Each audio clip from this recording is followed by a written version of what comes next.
Hey there guys, how are you doing? Today I'm going to do the Superstar review show. I'm really tired, it's really late, so I don't know why I'm doing a video, but oh well. I'm getting ready to watch the Elimination Chamber anyway. Yeah, like I said in my previous video, it starts at 1 AM today and finishes at 4 AM. And it's just going 12 AM now, more or less. So, yeah, anyway. The Superstar I'm going to review today is quite a famous guy. Most of you probably recognise him, you know, if you've not seen him wrestle. And he goes by the name of Kishi Yamada, sorry. And he's a Japanese wrestler. But for now, for his famous name, he is Jushin the Thubder Liger. This guy. Picture will come up on the screen. Alright, okay. And I'm just gonna get to it. You know, this guy is one of my all-time favorite wrestlers. You know, I used to be able to watch it on TV, but you know that channel's gone now anyway. But yeah, Japanese wrestling is absolute top-notch. I absolutely love Japanese wrestling, and this guy was absolutely awesome. He's still wrestling today now in ROH, Ring of Honor. So yeah, I'm just gonna get straight to it, right? Okay. Right. Now, in his early days, when he was at high school and stuff like that, he actually trained in amateur wrestling. So, you know, when he was in his senior year, he did quite a lot of stuff, and he also lost to a future professional wrestler as well, go by the name of Toshi Kawada. Okay, in the finals of a national championship at school. Okay, and then after that, he went in search of the professional wrestling, and he got signed to New Japan Pro Wrestling. Okay, and that was in 1984. Okay, the early 80s. And then from there, he just basically got famous. You know, I reckon if it wasn't probably for New Japan Pro Wrestling, you know, not only being its first promotion, you see, like wrestlers, they go to a couple of small promotions first, and then work their way up to TNA or WWE. This guy literally walked into, you know, his first ever promotion, that being the top one, so that really pushed him, you know. So yeah, he only spent 2 years there anyway at first, and then he moved over to the All-Star Promotion Wrestling, and you know, he had a good run there from the 86 to the early 90s. That wasn't really the highlights of his career, so you know, we'll get through that, okay? But then he made his return back then to New Japan Wrestling, and then this is time when he started building his own, you know, gimmick up properly, and his career really came apart.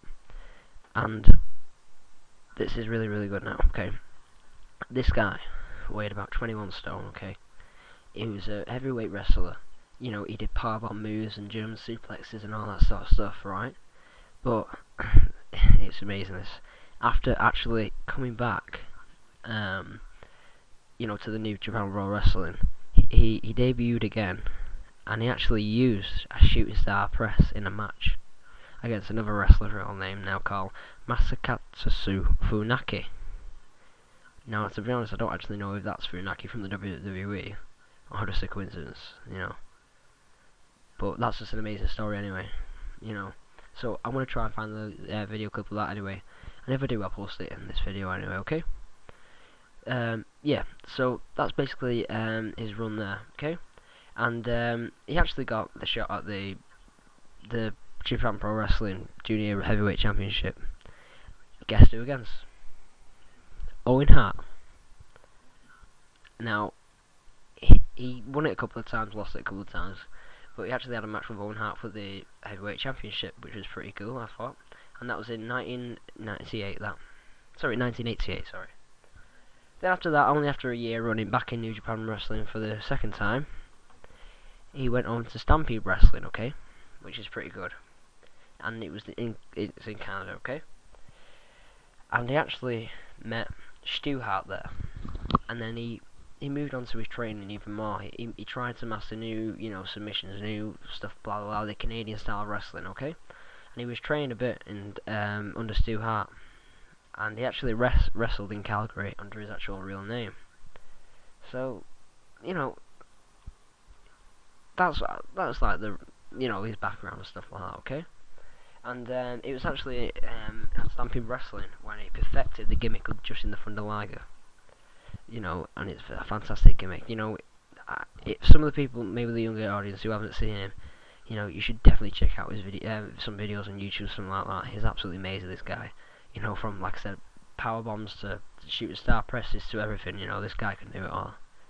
Alright, and then after that, after he learned from Stu Hart whatever he learned, he made a return back to New Japan Pro Wrestling in 1989, and he stayed there since. You know, I know I said he was in the ROH and stuff like that, but he had a special contract where he could wrestle independently and for other promotions as well as New Japan Pro Wrestling, which is pretty cool. Okay, so you know, there's a lot of stuff that he did. I'm just going to summarise it all for a bit, you know, because, you know, it is a review of him. It's not like an in-depth stuff with him, okay? You know, he won, you know, the heavyweight championship 11 times, you know, and numerous tag team titles and everything. And basically, you know, that's all I can really say, you know. He wrestled some really famous guys like Black Tiger, if anyone knows Black Tiger. You know, that was it really.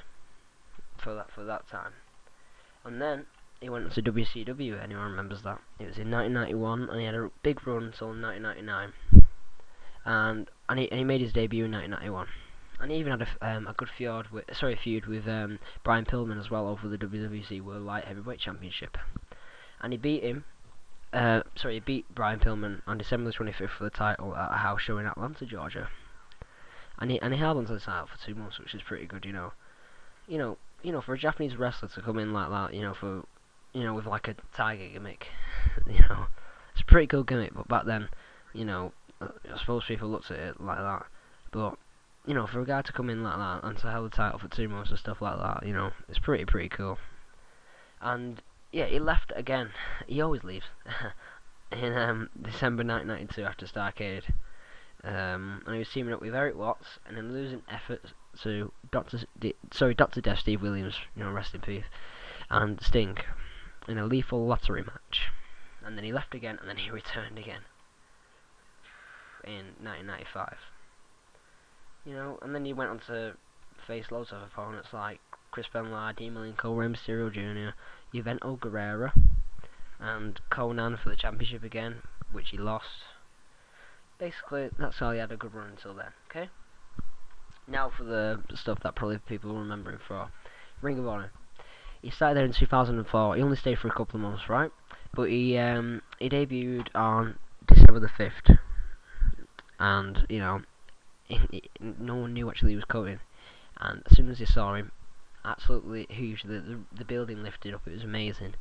And, you know, it was great. We're absolutely, you know, the crowd were going crazy for him, you know, like a lot of people knew him, and he used the special move that he called the Super Brain Buster. And if any of you seen it, it's a horrible move. You know what it is. You know, Brain Buster standing in the mat like a suplex like that. He does it off the top rope, but instead of landing on the mat, he lands them on, like, you know, the turnbuckle, and it's a devastating move. So after that, okay. And then he went on, he only stayed there for a couple of months, like I said, and then he went to TNA then, only for 2 years, and he debuted there on October the 23rd in 2005, at Bound for Glory, and he lost to Samoa Joe. And then he was scheduled to face against Christopher Daniels at Lockdown 2006 on April 23rd, but he was actually unaware that it was going to be held in a steel cage match, something in which he had never participated in before. Then when he heard of it, he cancelled the match. You know, they were basically peed off a bit, you know, TNA obviously, but you know, the booker Scott D'Amore and stuff like that, they just said that he didn't want to the crowd that he didn't want to participate in the match because it was due to him being in the environment, and like he was scared that it was gonna, you know, it's understandable though, isn't it? Really, you know, it's like I'm sure the Undertaker or something like that, if he was booked to wrestle against Great Khali, you know, ages ago, and then, you know, when they had the Punjabi prison match, him thinking it's a one-on-one contest, then a week before the event finding out it's a Punjabi prison match, you know, he'd be like, what the hell? So, you know, yeah. And basically, that's really it. He returned to Ring of Honor again in 2010 on January the 29th at their debut show in Los Angeles, California. there you go. That's it really.